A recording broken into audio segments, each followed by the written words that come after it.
So hello guys and welcome again to my channel, Jefferson Kayasan here. And ngayon, pag-uusapan naman natin ngayon ang ACER Nitro 5 User Experience plus Unboxing.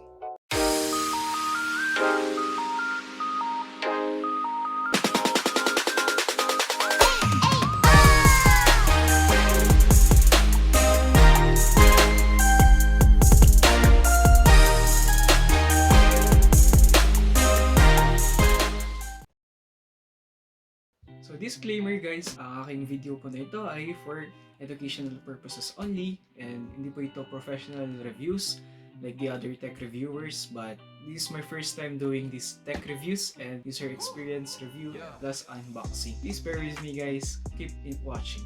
So guys, I will be just telling my true thoughts, experience, and I promise not to be biased para naman hindi karoon ng false informations about this laptop.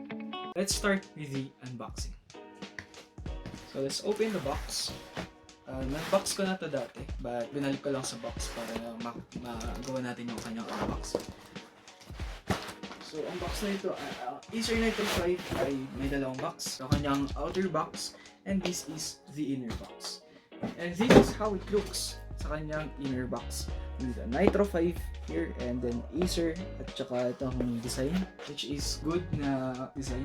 Nakakainggan yung bumili para sa isang customer.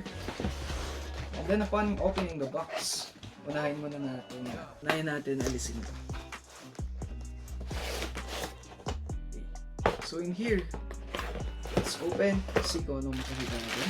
We have here charger and then ribbon and screws, extra screws. So this ribbon ay magagamit natin for grading of SSDs or HDD.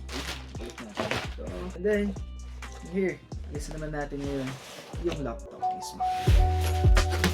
So here guys, makikita natin napakaganda ng kanilang packaging. May foam dito which supports the laptop and cloth. So job well done ACER. And now dito makikita natin ang ACER Nitro 5. So nandito, kung makikita niyo dito ang kanyang design, ACER logo and then the Nitro. And then upon the back, makikita niyo guys ang kanyang chassis which is very good design. So ito ang kanyang design, yan.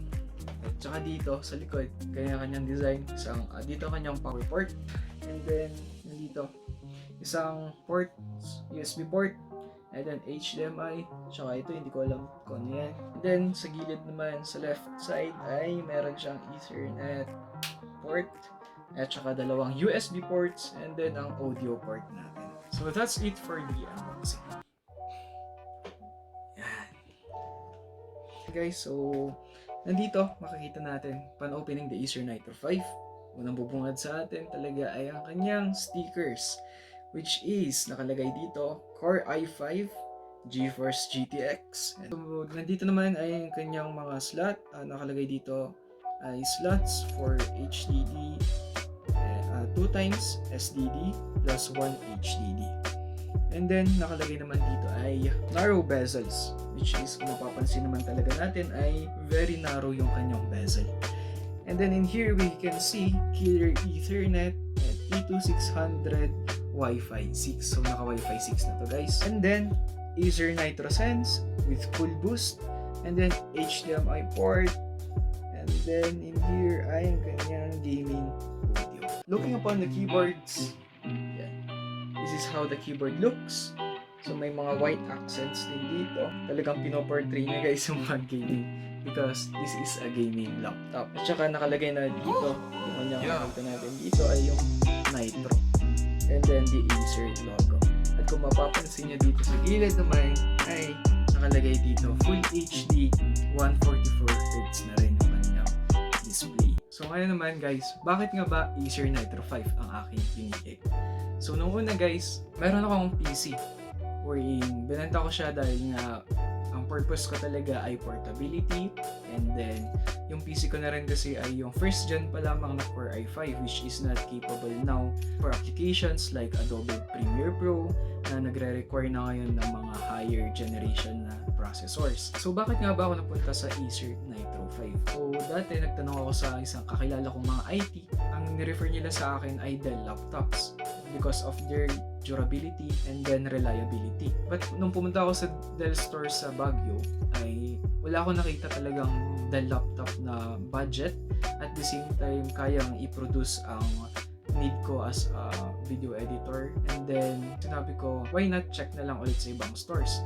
So napunta ako sa Gigahertz and then nakita ko tong ACER Nitro 5 na may discount pa na 8,000 pesos. So which is a big discount na para sa mga laptops. Naalala ko yung sinabi ng isang kakilala ko na IT na nirecommend din ang ACER Nitro 5. Pero wala akong idea kung ano nga ba yung ACER Nitro 5 dahil ang gamit ko lang noon ay PC.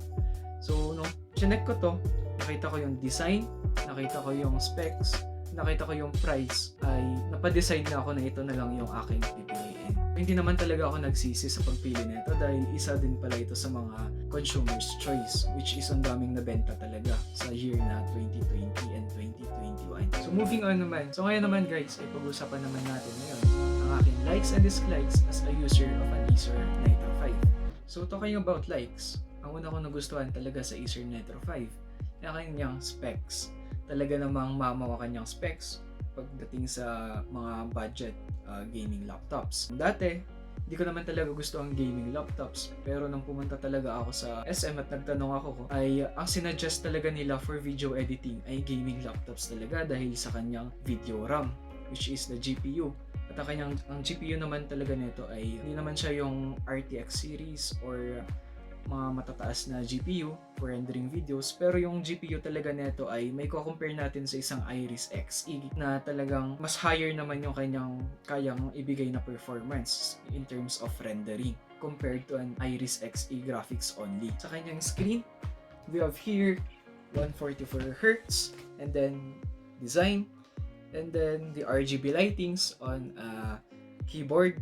Yes guys, 4-zone RGB lighting na po ang makukuha natin sa isang ACER Nitro 5 keyboard, which is pakaganda especially kapag sa gabi natin ginagamit. And then next guys ay ang kanyang audio. Makikita natin dito, nakalagay dito, babasahin ko para sa inyo, Immersive Gaming Audio. So talaga namang totoo ang ACER sa kanilang nilagay dahil immersive nga talaga ang kanyang gaming audio, which is nagbibigay siya ng bang vibes at saka ibang experience in terms of audio. So makikita naman natin yan guys kapag prines natin yung NitroSense at mamaya ipapakita ko sa inyo.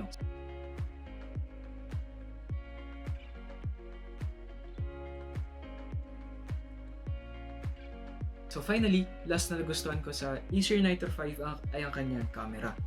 Ang kanyang camera guys ay nakapagbibigay ng Full HD quality considering the price na isa lang itong budget na gaming laptop. Moving on sa aking dislikes, which is the only dislike na aking nakita sa ACER Nitro 5, which is the battery na madaling malubat, which is normal naman sa mga gaming laptops like this ACER Nitro 5 dahil sa kanyang processor, which is Intel Core i5-10300H, which is designed for gaming. So yan nga guys, ang aking user review, experience, and unboxing of an ACER Nitro 5.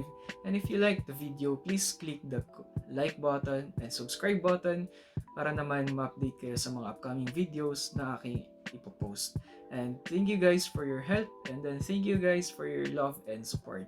Please keep safe always. God bless.